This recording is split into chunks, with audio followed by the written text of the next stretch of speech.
دەستپێکێ دا ئەم لەگەلێ کورد پیرۆست دکن حکوومەتان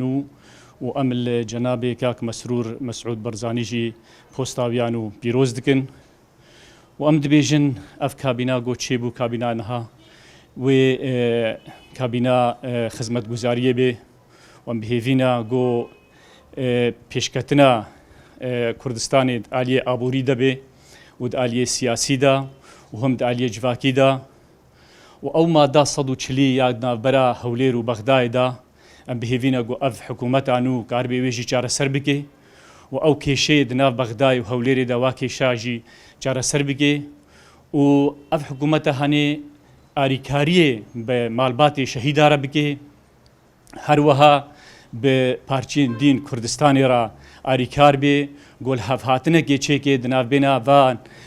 hêzên Kurdistanî de çil Rojava û çil Bakur û çil Rojhilat ji ber îro hêvîn mezin li ser Kurdistanê tên avakirin û bi taybetî li ser rêbaza Barzanî rêbaza got îro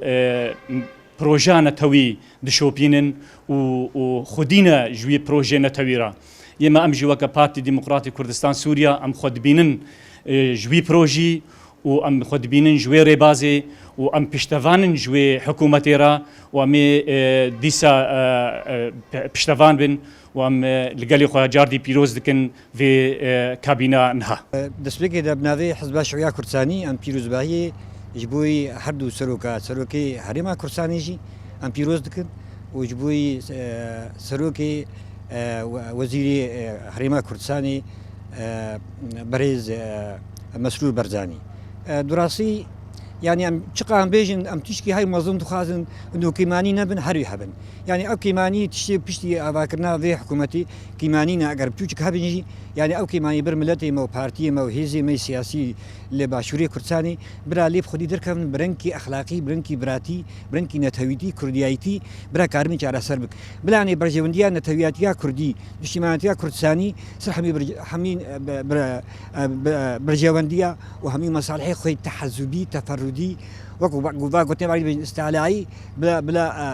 لێ مێزە نەکەن و بلا هەڤرا یەکر حبن یەک جان بن ji ber ku rêya me dirêj e barê me giran e bila gelekî zêdeyî barê vê gemiya got îro em şapê de ne tofan de ne bila gelekî giran nekin ji bo em tev de nok nabin. Guman hikûmeta a Kurdistan li Iraqê hat avakirin wek mizgînîk mezin bû ji hemê gelê Kurdistanê bi tevahî re piştî vê dema dirêj û gisîqet ayînat berleman de dawê nas kak Mesrûr Berzanî û dojî em kabîneya wezareta hema sondan lê berlemana Kurdistanê. Em lê dinarin bi dilekî gelkî rehet û bi çavekî gelkî rehet em lê dinarin. Em dibînin serok birayê hêja kak Mesrûr Berzanî di dema xwe de vê wexta hanê wextekî yani em zarfek hasimê û gêrî wê zerfê bê ji ber elaqatî na firenê hemê dewletê ji derver û hindir vejî. Tevwilo kak Mesrûr Berzanî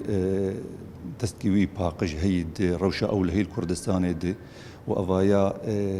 alîkarê gê rewşa eborî bi ser keve li hemê Kurdistanê. Wek li vêdekê ana Kurdistana Sûrî wek Partiya Yekîtî Kurdistanî Sûriya em bi rastî bi çavekî gelekî rehet lê dinarin bi dilkî rehet lê dinarin vê tiştîhanê û em hêvînê wek gi berê çawa serok Cenabê Serok Mesûd Berzanî alîkarî û dest da pişta me wek Encûmena Niştimanî Kurdî em bihêvînê nefsa wê astê de kak Mesrûr Berzanî ew jî wilo alîkar bi Encûmena Niştimanî Kurdî re ji ber em xwe dibînin di hindirê wê projeya Kurdî netewî a Serok Berzanî raştê dî. Bi dilkî dilsoz em birêz kak Mesrûr pîroz dikin wî û tevaya kabîneyê pîroz dikin ku bawerî ji do ez bawer dikim bawerî ji Berlemana Kurdistanê hat bicîkirin ji mêj di xelkê me hem li Başûr hem li hemû Kurdistanê li bende bûn ku ev mesele çareser bibe û hikûmeta Başûr برێک و پێک ببێ ايدي افتش جي راحتي الجم تمامي خلقي ما دي سوان بيروز دكن باوري عمده قالك روح اكينو نرينك نو ابد في حكومتي ده سري هر تشتيدي جي يكيتيا كرد لباشور لهرما كردستاني كردستان عراقي او يكيتي او به ل بروجين كو حكومتان دان پیش یاخو بسر کردن بخورتی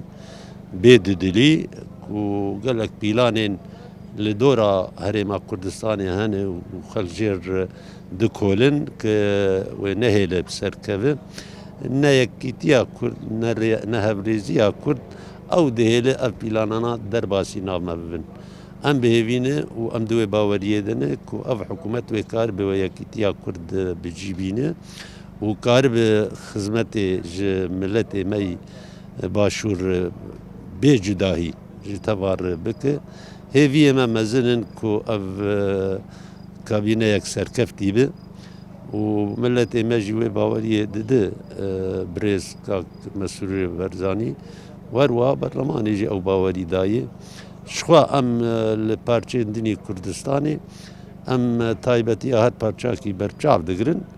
لي بتمامي غور او برجواندي خود بينن ام پشتگرن ج كاريوان ام ور لهيفيا سركفتني نوانج بر سركفتني وان سركفتنا ما تباي